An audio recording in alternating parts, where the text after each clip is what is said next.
Donc je représente l'association Maison de Qualité. Donc l'association Maison de Qualité, c'est aussi une association loi 1901. Elle a été créée dans les années 90 à l'initiative de l'ADEME, du ministère du Logement et des associations familiales. À l'époque, c'était pour encadrer la qualité des constructions de maisons individuelles. Vous voyez où je veux en venir.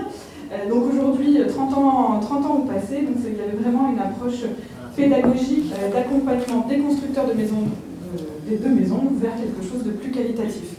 À la fois sur le côté du service client, qui n'existait pas encore il y a quelques années, et puis aujourd'hui en interne aussi, et sur la solidité de leurs entreprises. Avec un vrai savoir-faire de la recommandation client, puisque pour être labellisé constructeur maison de qualité, il faut avoir plus de 70% de recommandations des clients de l'année, des acquéreurs de l'année. Et ce taux de recommandation, donc c'est est-ce que vous seriez prêt à recommander cet opérateur pour votre famille, pour vos amis, c'est encore plus fort que la satisfaction. Autant vous dire qu'atteindre 70% de recommandations par les temps qui courent, c'est chaud. Je n'ai pas d'autre expression. C'est toujours un petit peu délicat. Donc ça, c'est notre savoir-faire historique. En 2017, le dirigeant de l'association, donc Yannick Alain, a rencontré Gilles Galichet, qui est un urbaniste spécialiste de l'assistance à maîtrise d'ouvrage auprès des élus locaux. Donc, qui a accompagné presque 300 zones d'aménagement concerté dans sa carrière et autant d'autres petits lotissements, en prenant vraiment le parti de l'élu local, comment l'accompagner pour mieux dialoguer avec les opérateurs immobiliers. Et surtout pas céder trop vite en fait, à l'opérateur immobilier le cahier des charges du projet. Donc, je pense que ça parle à un certain nombre de personnes. Donc là, on est vraiment à l'échelle du quartier, donc en zone périurbaine et rurale. Gilles a été membre du jury écoquartier pendant longtemps et il souhaitait avoir une nouvelle approche, une approche pédagogique à l'échelle des communes périurbaines et rurales, sur des plus petits projets. Et c'est dans cette dynamique-là que je vais vous présenter le label tout à l'heure. Et notre petit dernier, donc Ma Maison Vivante. Donc là, le principe, c'est aujourd'hui de retravailler des constructions de maisons individuelles. Il va encore y en avoir pendant quelques temps. Donc de réenchanter aussi la partie maison, la performance de la maison elle-même. C'est vrai qu'on a vu avec la tempête Ciarán un certain nombre de toitures s'envoler, entre autres, et surtout de travailler sur le jardin et sur le potentiel d'accueil de biodiversité du jardin. Vous savez combien il y a de jardins en France ? 17 millions. En termes de surface, ça représente plus que les réserves naturelles françaises. Donc c'est autant de potentiel à remettre sur le tapis. Donc juste rapidement, je vais vous parler du label quartier. Donc il y a le mot label, c'est in fine, il y a des points qui sont attribués, mais c'est vraiment une démarche pédagogique de pilotage de projet. Nous, ce qui nous intéresse, c'est soit que ce soit l'élu local qui s'appuie sur cette charte-là pour dialoguer avec son opérateur immobilier, soit l'opérateur immobilier qui propose aux élus, au comité de pilotage de la commune, de travailler sur cette base-là. Ça permet d'avoir un langage commun. C'est très pratique au moment des renouvellements de mandat, par exemple, pour former les élus locaux à l'urbanisme opérationnel. Alors, donc, on a différents items. Donc, la gouvernance, c'est évidemment le côté politique. En quoi le projet répond à un projet de la commune. Comment on dialogue, les modalités du dialogue, à la fois avec les riverains.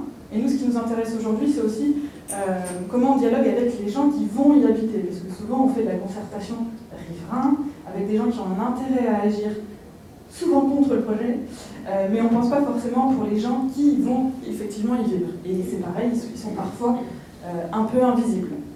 Le deuxième, c'est l'accession au logement, donc tout ce qui est le parcours résidentiel. Donc les chiffres de tout à l'heure démontrent qu'aujourd'hui, le parcours résidentiel est parfois un peu théorique, certaines étapes sont un peu verrouillées. Donc ce volet parcours résidentiel, c'est comment on l'encourage. Sur les projets qu'on nous soumet, on voit encore beaucoup de projets où les élus nous disent on veut favoriser l'accès des jeunes, on veut favoriser l'accès au logement pour tous, et au final, sur la dernière version du bilan d'aménagement, il n'y a plus que 10% d'accession favorable. Et l'intention est là de base, mais après, une fois qu'on se raccroche à du financier, il y a beaucoup de projets qui sont détricotés. Je vais vous illustrer avec des projets concrets juste ensuite. Le troisième, c'est la convivialité villageoise. Alors celui-là, c'est mon préféré. C'est comment on fait pour construire pour les gens et comment bien s'entendre avec son voisin. Ça, c'est une vraie question. Dans certaines communes rurales, ça prend beaucoup d'énergie à l'élu en charge de l'urbanisme de gérer les conflits de voisinage. 90% de son temps à peu près quand il est en mairie. Ça parle aussi peut-être à certaines personnes. Donc comment faire, qu'est-ce qui fait le commun sur le projet, sur le futur quartier, qu'on soit sur de la ZAC, on n'en verra plus beaucoup, je vais vous montrer ensuite, ou sur des plus petits projets. Alors ça va de la clôture, le premier sujet de conflit, c'est la clôture. Il y a aussi les feuilles et les glands, mais bon, ça c'est encore d'autres choses. Et aussi le fait qu'aujourd'hui les projets se rétrécissent, que parfois certaines opérations ne permettent pas d'avoir du foncier qu'on destine à l'équipement ou à de l'espace commun à proprement parler. Et du coup, l'espace commun résiduel qui reste, c'est quoi? C'est la rue. C'est la rue. Et si on monte des clôtures en front de rue qui montent à 2,50 m de haut, bon, c'est l'ambiance sur rue, l'ambiance paysagère, la convivialité, on n'y est pas trop. Donc évidemment, les PLU des territoires travaillent sur ces sujets-là. C'est tout ce qui est équipement public, évidemment, la convivialité, mais de manière générale, qu'est-ce qui fait qu'on est amené à croiser son voisin? Qu'est-ce qui fait qu'on réussit la greffe urbaine, donc le nouveau quartier, dans son ensemble? Et les deux derniers items donc, sont liés évidemment au volet environnemental. La gestion des eaux pluviales, évidemment, en surface autant que possible, favoriser le zéro rejet, les liaisons douces, etc. Mais bon, ça, c'est des sujets qu'on retrouve largement. C'est aussi tout ce qui est lié au paysage et aux essences locales et l'ensemble de ce système-là. Sur le volet urbanisme, ça va faire un petit peu la transition avec les échanges qu'il y aura juste ensuite. C'est travailler, alors Marc Hervé dirait l'acceptabilité sociale de la densité, puisque les nouveaux projets ont des densités aujourd'hui beaucoup plus élevées qu'avant, mais c'est aussi l'habitabilité. C'est-à-dire l'acceptabilité, c'est souvent du point de vue du riverain. Nous, ce qu'on souhaite vraiment travailler, encore une fois, c'est aussi l'habilité. L'habitabilité. C'est pas un cadeau, c'est pas facile à dire. Et aussi donc, la qualité in fine des constructions. Donc, je vais vous montrer quelques exemples de projets concrets pour que vous voyez un peu le format entonnoir du type de projets qui nous ont été soumis. On l'a déjà vu là sur les 2 dernières années, par exemple. Donc les ZAC, les zones d'aménagement concerté, ce sont des énormes projets. Donc là, on est sur 400-450 logements à Melesse, dans le périurbain de Rennes. Toutes les parcelles qui sont non bâties sur l'image, c'est de la zone humide qui a été découverte après coup. Donc ça pose le cas des zones à urbaniser. La plupart d'entre elles aujourd'hui, celles qui sont dans les PLU, tous les projets dont on évoque aujourd'hui, sont pleines de zones humides. Donc elles sont considérées à urbaniser dans les fonciers, mais dans les faits ne sont pas urbanisables. Puisque aujourd'hui, là on était dans ce cas-là, aujourd'hui la compensation ne fonctionne plus. Aujourd'hui on évite. Les services de l'État sont plus stricts sur ces sujets-là. Plutôt que de compenser, on évite un maximum. Donc là, on est sur un projet donc c'est un très beau projet, mais là, on est sur du méga projet. La particularité de ce projet-là, c'est qu'il a géré, il y a une vraie gestion du cycle de l'eau sur l'ensemble de l'emprise. Et que là, les élus ont souhaité faire un acte fort, c'est-à-dire qu'ils ont pris le pli d'une éco-conditionnalité sur des terrains pour du logement locatif. Pour de l'accession à la propriété. Donc avec une éco-conditionnalité de 9 000 € par lot, sous réserve de normes anti-spéculatives et d'engagements environnementaux forts. Donc ce sera probablement des maisons vivantes, comme je vous l'ai montré tout à l'heure. Donc là, toujours sur le côté ZAC, avec un projet à Saint-Père-Marc-en-Poulet,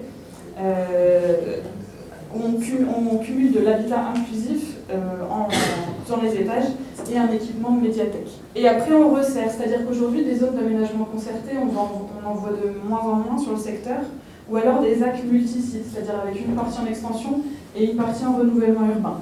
Et donc là, aujourd'hui, on arrive sur des permis d'aménager, donc c'est des plus petites emprises, c'est un mode de faire, une procédure d'urbanisme qui est plus courte dans le temps, mais qui permet quand même d'avoir un dialogue. Là, je vous ai pris cet exemple, c'est un porteur de projet qui a négocié son foncier de son côté, complètement de son côté, qui a fait un premier dépôt de permis d'aménager il y a quelques temps sur la base d'un croquis, rentabilisé initialement et qui n'est pas passé. Donc permis d'aménager refusé. Donc là, il est revenu vers nous, il nous a dit je veux continuer à travailler sur ce foncier-là avec la collectivité et avoir une approche plus vertueuse. Donc là, on aura notamment, Pascal, 8 logements en BRS, je suis très contente. 8 logements en BRS, il y a un vrai travail qui a été fait sur la gestion des eaux pluviales, sur le éviter aussi, sur l'intégration alors ça, des arbres existants sur les parcelles. Ça, c'est pas évident. Je sais que Madame le maire de la Chapelle-Poireau, par exemple, à la ZAC de la Niche aux Oiseaux, a acheté les arbres sur les parcelles des particuliers. C'est dans l'acte notarié. Elle a comme une servitude, en fait, si vous voulez. C'est très fort, mais bon, sinon ça s'appellerait plus la Niche aux Oiseaux. Mais c'est un exemple de bonne pratique. Elle a poussé la chose assez loin. Par contre, évidemment, ça engendre le recrutement d'un équivalent temps plein en service espace vert. Donc là, on resserre sur des projets de 50 logements, et puis hop, là je vous montre un projet du coup de la Seine-Brace qui est en cours, j'ai pas grand chose à vous montrer pour l'instant, qui va être candidat au label aussi, mais là on est sur des échelles on est sur de la greffe urbaine. Il y a de la microcrèche, il y a du commerce et il y a de l'habitat. Donc on a tous les ingrédients, mais voilà, on est sur un autre type de travail. Et donc ce que je voulais illustrer avec ces exemples-là, c'était vous montrer un peu l'effet entonnoir des projets qui arrivent. Dans le zéro artificialisation nette, mais qui sera évoqué tout à l'heure largement, par exemple, j'ai des sujets là où des opérateurs ils ont récupéré des appels d'offres sur des friches industrielles. Et aujourd'hui, la friche industrielle, quand on refait des inventaires faune-flore dessus, et ben on s'aperçoit que la nature a regagné ses droits aussi sur la friche industrielle. Et là, pour l'instant, le modèle économique, il ne tourne pas en l'état. Mais c'est tout à fait intéressant de voir que ces inventaires-là doivent être pris en compte, et ça, les opérateurs immobiliers ne l'avaient pas forcément en tête. Donc nous, le label Habitat et Qualité de Vie, la vocation qu'on a, c'est d'accompagner, d'avoir un maximum d'impact. Là, je travaille sur un projet d'un porteur de projet privé, par exemple, à Inzan-Zac-le-Christ. C'est jamais facile à dire. Ils nous ont soumis à l'équipe Habitat et Qualité de Vie une première trame de projet. On est sur 80 logements. Justement, il y avait un autre opérateur qui faisait du logement social, du logement senior, au nord-ouest du projet, mais ils n'avaient pas lié les deux projets, par exemple. Tandis que là, on a réintégré, les seniors pourront contribuer à utiliser l'habitat, les espaces communs du projet. On a rendu certaines rues complètement piétonnes, ce qui fait des économies d'échelle aussi importantes, plutôt que d'aller réaliser des trottoirs et de l'enrober pour des toutes petites portions, avec du stationnement déporté. Et on a repassé aussi toute leur gestion, tout leur assainissement eau pluviale en aérien. Et donc là, les économies d'échelle, elles sont présentes pour tout le monde, elles sont intéressantes et ça va vers l'avant. Donc nous, on a vraiment un rôle de challenger, ouvrir les chakras aussi, montrer d'autres manières de faire. On organise des formations, donc on est certifié Calliope, on organise des formations avec des architectes, avec Jean-Yves Pouillot par exemple. C'est un architecte du sud de la France, de Toulouse. Les gens viennent du Canada, de la Suisse, des Pays-Bas, de la Suède pour venir voir ces projets, alors qu'eux-mêmes sont déjà des experts en gestion du cycle de l'eau, pour montrer qu'en fait on a d'autres moyens de faire. Quand un opérateur vous dit là sur ce petit lotissement-là, c'est imperméable, ça infiltre pas. Il y a plein d'autres solutions techniques pour essayer d'infiltrer, ou en tout cas de se challenger, et de ne pas appréhender le projet que sur le point de vue du calcul hydraulique. Il y a certains raccourcis liés aux mathématiques qui peuvent arriver très vite. Donc ce label-là, nous on l'octroie au moment du projet, donc c'est sur la base de l'engagement. Donc là, on n'a entre guillemets aucune garantie de résultat. Et on revient 2 à 3 ans après la livraison d'une tranche significative du projet pour faire une enquête auprès des familles. Donc ça, on est les seuls à le faire. L'aménageur d'habitude et la collectivité ne font pas des enquêtes de recommandation ou de satisfaction auprès des familles. Là, l'idée, c'est vraiment d'appréhender leur cadre de vie et de voir s'il y a encore des choses qu'on peut upgrader. J'ai un exemple à côté de Nantes, à Haute-Goulaine. 90% des familles trouvaient que c'était génial que les voitures soient déportées, du coup il n'y avait pas de voiture sur le cœur du projet. Le cadre de vie, la sécurité, c'était génial, mais 90% des familles se plaignaient aussi qu'il n'y avait pas assez de place pour la voiture. Donc sociologiquement, c'est toujours très intéressant. C'est des mises en abîme qui sont très pertinentes, mais qui montrent aussi toute la complexité de l'esprit humain. On ne fait pas tout ce travail là tout seul. Voici les membres du comité de labellisation Habitat et Qualité de Vie de cette année. Donc avec Gilles Galichet tout d'abord, donc là c'est vraiment l'expertise du bilan d'aménagement. C'est comment jouer sur les chiffres, justement, pour favoriser le logement pour tous, et pour éviter ce fameux 10-90 ou alors 25 de locatifs sociaux, et puis on s'en tient là, et on fait 75% de logements libres. Donc là, c'est vraiment l'expertise de Gilles. René Bondiguet, qu'un certain nombre d'entre vous connaissent, donc voilà, sur le volet vraiment habitat social aussi. Le petit monsieur qui tient le macaron habitat et qualité de vie, c'est Henri Voisine. Alors c'est quelqu'un que j'aime beaucoup, il est adjoint au maire de Saint-Lambert-la-Poterie en Maine-et-Loire, et il a fait 3 ZAC dans tous ses mandats, en régie communale. Faire une ZAC déjà dans le pro, c'est fou, c'est pas un cadeau, mais en plus il a 3 ZAC, dont 2 en régie communale je crois. Il a une expertise du coup et le point de vue de l'élu sur l'acte de faire de l'aménagement. Donc ces remarques sont toujours très intéressantes. Et lui, il a beaucoup joué justement sur ces fameuses normes antispéculatives pour favoriser le logement pour tous. Et Yannick Alain, le dirigeant de l'association, et Zélia, qui est l'évaluatrice des projets. Donc voilà, dresser le portrait d'habitat et qualité de vie. Je me tiens à votre disposition, bien entendu, pour en discuter. Et je clôture juste sur le label Ma Maison Vivante, comme promis. Il plaît beaucoup celui-là, donc le label Habitat et qualité de vie, lui, le but, c'est de renverser un peu la balance chez le constructeur. Une fois que je suis un constructeur et je rends une maison livrée, il faut qu'elle soit livrée avec son jardin réalisé, avec les clôtures, avec les zones d'aménagement du jardin. On en parlait avec mon partenaire Figois juste là-bas tout à l'heure, un vrai sujet. Par exemple, sur votre jardin, si vous mettiez une couverture neigeuse et que vous marchiez aux endroits que vous utilisez d'habitude, on identifierait plein de passages en fait, qu'on n'utilise pas, qu'on ne piétine pas au sens propre du terme, et qui peuvent être support de corridors de biodiversité. Alors ça demande un changement culturel un petit peu du point de vue des familles, mais si on a conçu cette approche-là, c'est qu'elle émanait aussi du client, enfin de l'acquéreur. Le sujet, c'est surtout comment le faire appropriable par les primo-accédants, cette approche-là. Donc en limitant les coûts et en limitant l'entretien. Encore une fois, le temps passé à tondre pour entretenir son jardin est important. Après, évidemment, on a eu le cas, une fois, une dame d'un certain âge qui arrivait à voler 800 mètres carrés de pelouse superficielle. Donc, bon, ça arrive, voilà.